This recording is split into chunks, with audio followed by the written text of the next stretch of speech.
So,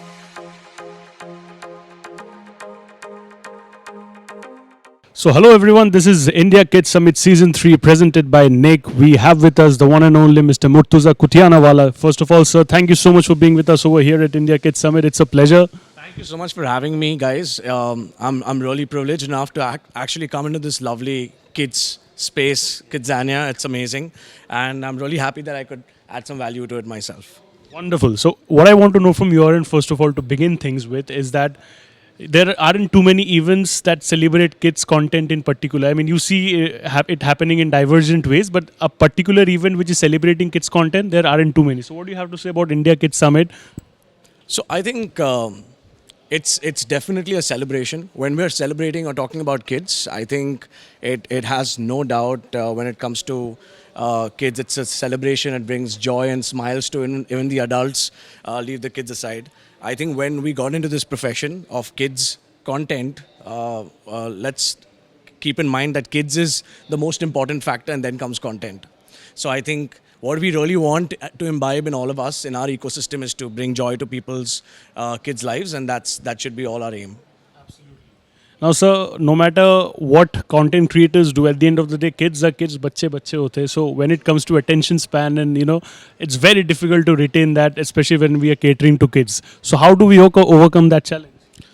I think the idea is to learn, is to study content, is to view, is to like and watch content like kids do, is to understand what they like, what they don't like.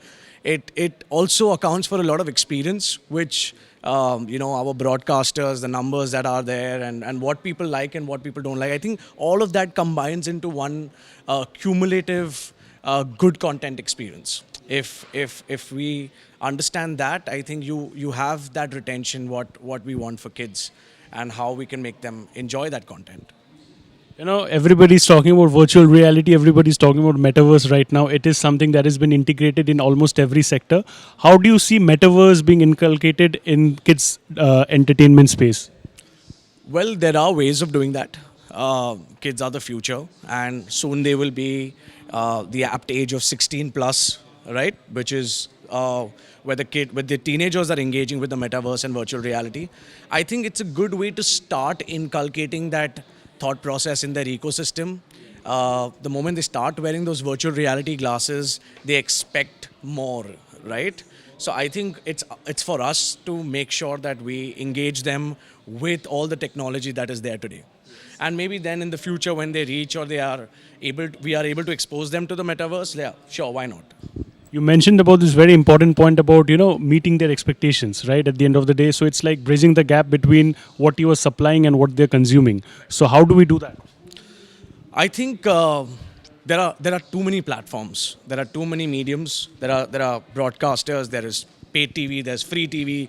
And India as a country is so segregated that it is very hard to reach out to every audience through one piece of content. So I think it is about adapting your piece of content and making sure that it reaches each and every household through your efforts. Okay, that is number one.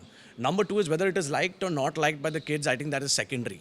But I think what we need to do as creators is to ensure that it reaches every household. So I think that's very important. And maybe moving forward, you'll find that diversity in content more and more.